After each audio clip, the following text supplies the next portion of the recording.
Okay. Now, as we talked about the linear curves, there is something geometric about linear curves that doesn't often show up in algebra. If you think about two linear objects, two lines, there is a concept of angle between the lines.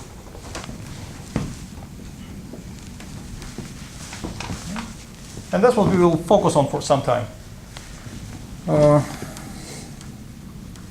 The practical way of looking at that will be talking about angle between two vectors,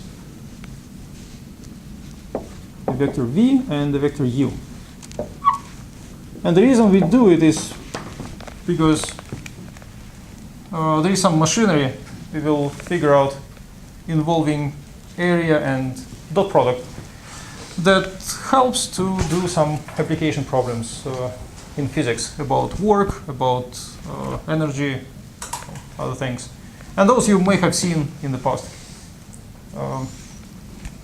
I'll just emphasize the calculus point of view on all that. So what is it that we can do about this angle? There are two things. One thing is described in the file, and I'm not going to cover it on the lecture. I will go through that quickly. One thing is that you can make a triangle, and for that triangle there is the cosine law involving that angle. And that cosine law naturally gives you the value of cosine if you solve for it. And if you use that cosine law, as I did in the file, then cosine of the angle appears to be, in terms of these two vectors, the dot product divided by the magnitude of u times the magnitude of v.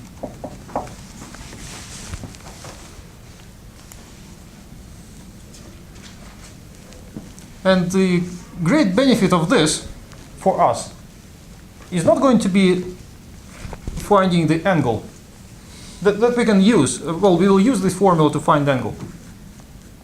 But the much more important aspect of this formula is going to be understanding the dot product.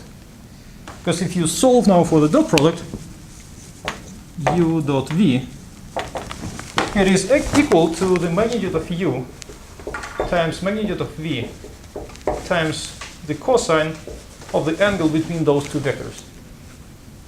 So this way we are coming to some geometric understanding of the dot product, because we never had it before.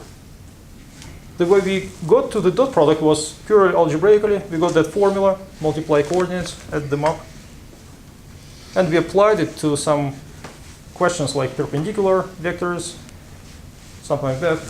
Now we have complete, simple understanding of what dot product means geometrically.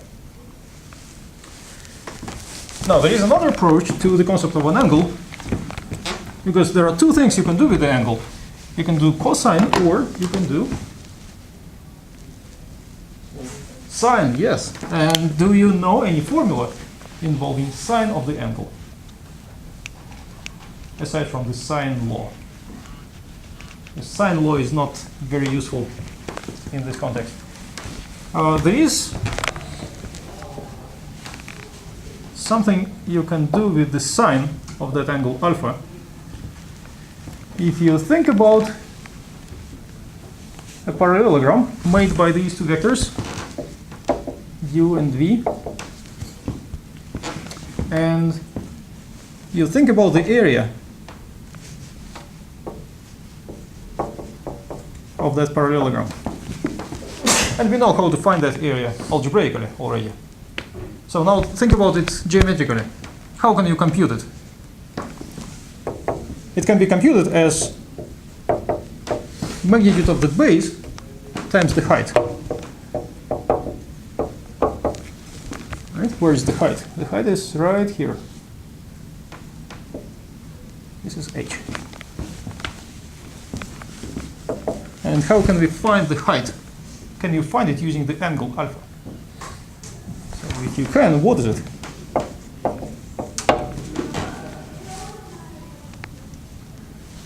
What's the value of height from this picture? V sine alpha. It is magnitude of V times sine alpha, isn't it?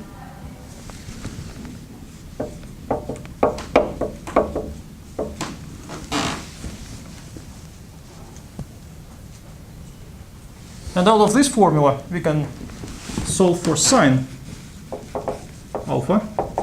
And that is going to be the area on these two vectors divided by the magnitude of u times magnitude of v. And now you can notice how similar the formulas are for the cosine and for the sine. Both formulas are about something, and by the way, that something is a product. Dot product or area thought of as a product, right? That product of two vectors divided by magnitudes of both vectors. So this way you can effectively, algebraically, find either cosine or sine as you need.